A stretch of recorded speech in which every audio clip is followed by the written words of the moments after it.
Welcome, friends. Welcome to our panel, our distinguished panel, and our distinguished audience members. The panel, Borderland Narratives of the Bengal Partition 1947, has been a much-awaited conversation.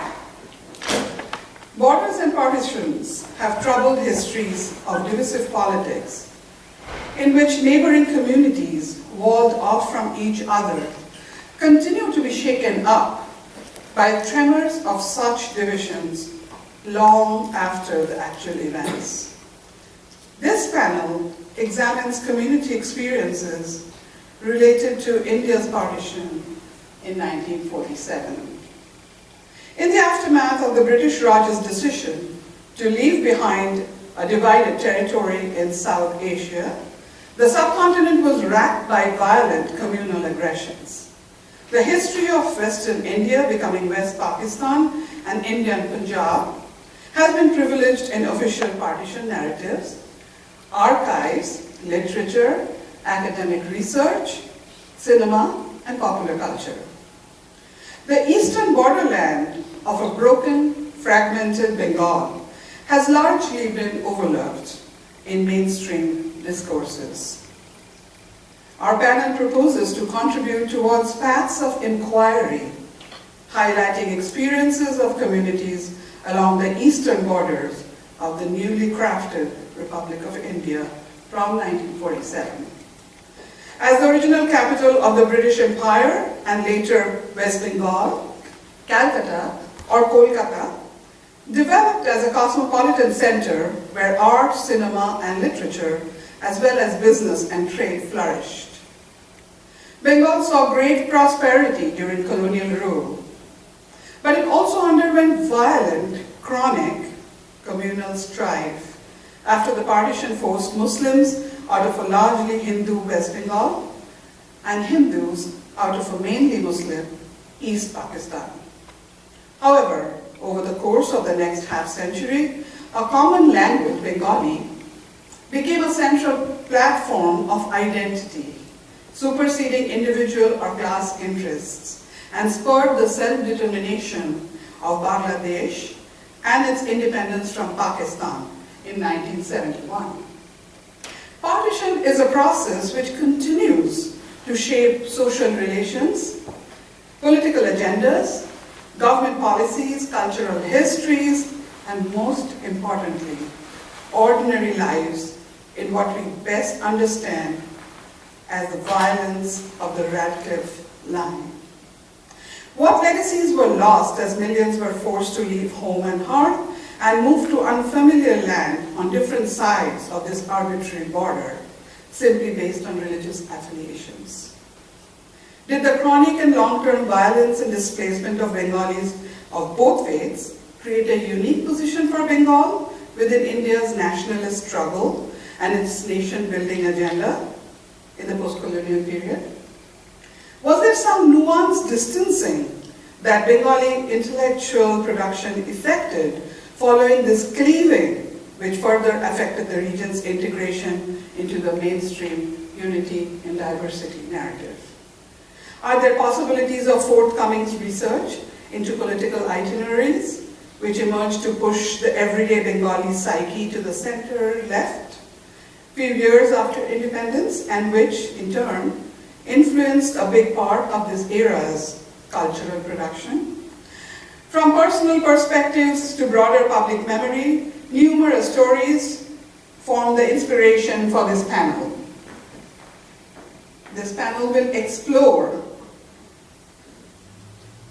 a fairly uncharted terrain of entangled identities, stratified citizenships, homes lost, and lives uprooted. So you can look at it like you will go away with a set of questions rather than answers, but if you find some answers, so be it. I welcome my distinguished panelists, alphabetical order. Onustu Basu is an associate professor in English, Media, and Cinema Studies and Criticism at the University of Illinois at Urbana, Champaign.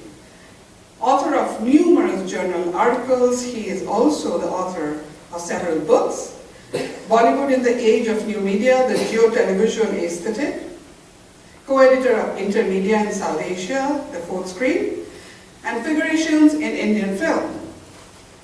He's also a film director, producer, and his film Herbert actually won the Indian National Award for Best Regional Film. He's currently working on his volume Hindutva and the Indian Monotheism and Nehruvian Cinema, Bombay and Bengal. Ragini is our baby, is a first-year PhD student at the Department of Comparative and World Literature, University of Illinois Urbana-Champaign. She and I are fellow alumni of Jadavpur University, whose English department and MPhil is about the best in India. And she is very interested. She's a research scholar at the university. She was a research scholar at University of British Columbia, Vancouver, as the recipient of the Shastri Research Student Fellowship. Sudipto Das is a successful entrepreneur and the author of 3 novels, The Broken Amority, The Aryabhatta Clan, and The Echoes Clan. Sudipto is an alumnus of IIT Kharagpur and a columnist, musician, speaker at TEDx. He has co-founded 2 successful startups in the recent past. Sudipto is a typical Probashir Bangali. He lives outside Bengal in Bangalore, and Bengali culture thrives under his tutelage, and he is the secretary of the current Sharathi Socio-Cultural Trust. By the way, his complimentary books are outside, you can take them. And Hans Heinrich Papp, I don't think needs an introduction. He's Professor Emeritus of Linguistics and Sanskrit, University of Illinois. He has taught, done research, and published extensively in comparative and historical linguistics, with major focus on Sanskrit and South Asian contact linguistics, as well as language and ideology. Honors include Fellow of the Linguistic Society of America, class of 2013, the Shukumar Shane Memorial Gold Medal, Asiatic Society, Kolkata, and the Honorary Doctor of Letters, Deccan College in Research. Hans will start the conversation on the role of language and dual identity that many Bengali Muslims have to confront, a tension between Banglata and Islam. Sudipto will talk about his own theory about the partition and violence associated with it. Onustu will talk of loneliness as a trope in Bengali cinema. So I'm trying to filter in 3 or 4 words what they have done detailed research on. So forgive me if his is a much more nuanced delivery than just the 3 sentences of loneliness as a trope. And Ragini, she's going to focus on silence, on the partition of Bengal. I am Koeli Moitra Goel, and I will try to be a moderator, speak as little as I can, and encourage all my panelists, maybe with some questions which I have actually thought about and negotiated on for several years now. And they, in accepting my invitation, gave credence to it. So I welcome you to today's panel. Your last sentence creates this wonderful segue into what Onustup is going to talk about loneliness in cinema. So it probably did not go neglected or ignored completely. I'm sure there was attention, but we would like to know more about that attention and open up paths of inquiry. Onustu Basu, thank you. Thank you. Thank you. Sudipto, my family is also from Odisha. So I will open this up a little bit. Probably because I'm writing this book, I'll talk about the partition from both ends. I'll talk about Bombay cinema, what was Bombay cinema then, as well as the cinema of Bengal after 1947. So, but I'll preface that with 2 anecdotes. One is from Gyan Pandey's book, Remembering Partition. And in this, a few people, actually this was about a year or 18 months after 1947, August 15, 1947. A few people actually went to, I think, Aligarh Muslim University, I'm not sure, because I thought about this while driving here, and put up a circular in the students' dorm inviting applicants to join the Pakistani army. And when they were told that you actually can't do that, this is India, they were incredulous, because they really did not understand what kind of a norm were they violating. Anecdote number 2 comes from, is mentioned in Shuni Gongobata's epic novel, Purbo Poshchim, East and West, on the Bengal partition. And he describes a community of refugees, and some of them believe for a long time, till 1957, that this is going to be undone. They will be able to go back to their lost villages. And there is a reason why this was a providential imagination. And there was a reason why the year 1957 was special. And that is because they believed that great events in that part of the world happened once every 100 years. So in 1757 there was the Battle of Plassey, which basically inaugurated British rule in India. And in 1857 was, of course, the Great Mutiny. So there was comfort derived from the fact that the partition itself did not happen in 1957, it happened in 1947. So there was a possibility that it would be undone by a greater event of reunification. So I thought about these because it sort of poses a few questions. 3 of them are, what does the partition mean actually? Socially, culturally, politically. This is what maybe people who put up that circular did not quite figure out. Separation of land and people was to be was to resonate in practices, protocols, and norms, and law. How permanent, number 2, how permanent is this arrangement? And number 3, of course, how is the pain to be absorbed in the long run once the cataclysmic event is over?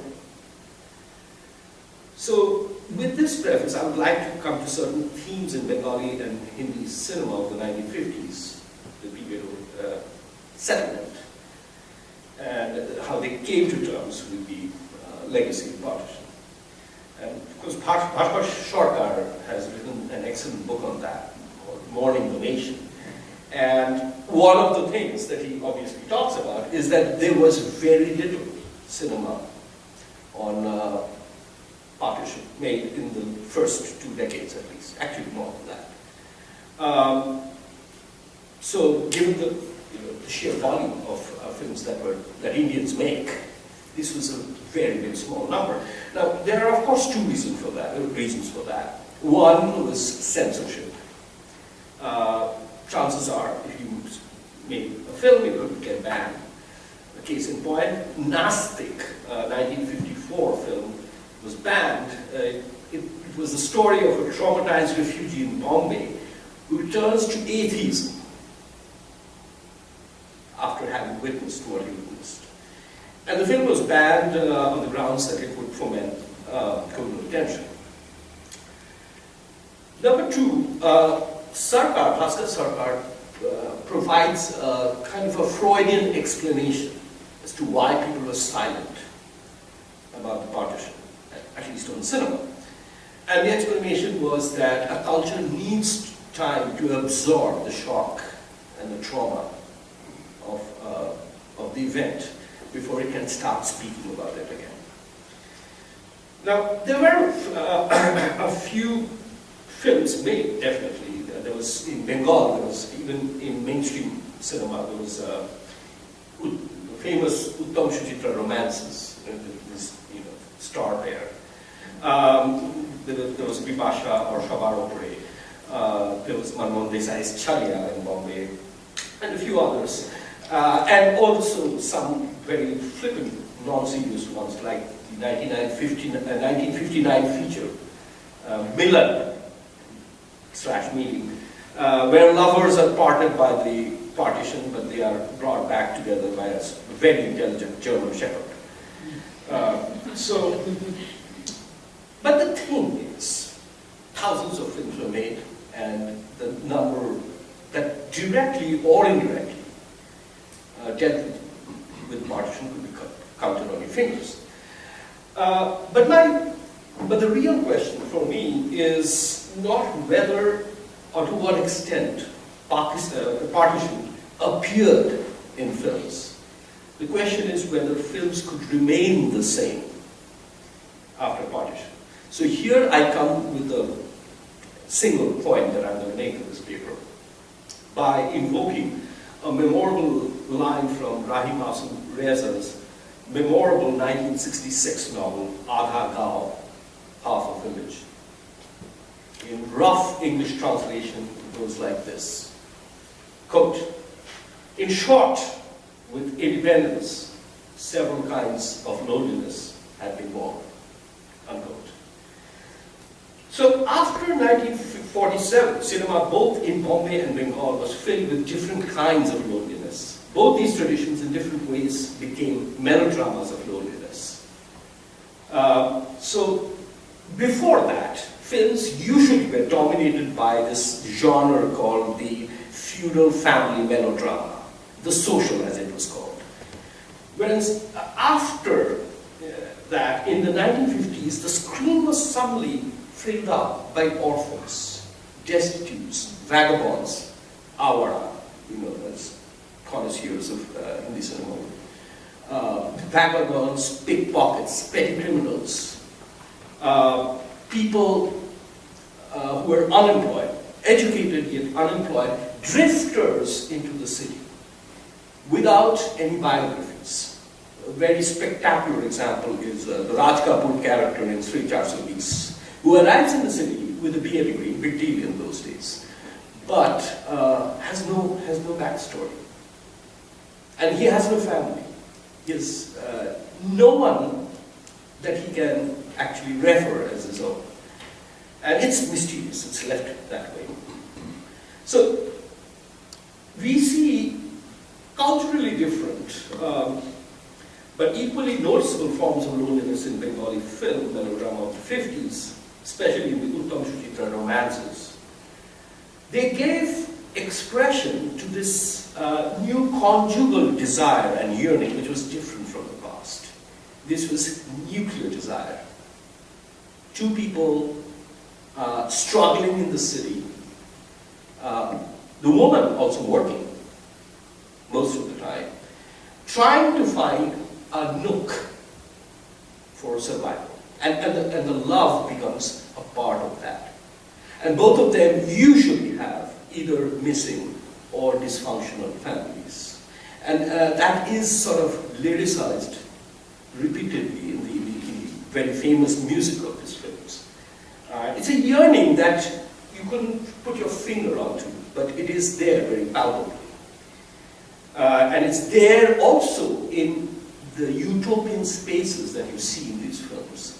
So you have these song sequences featuring the two of them in these almost dreamscapes, gardens, deserted houses, small patches of nature in a city that is sort of overrun by refugees, spaces that actually do not exist in real life.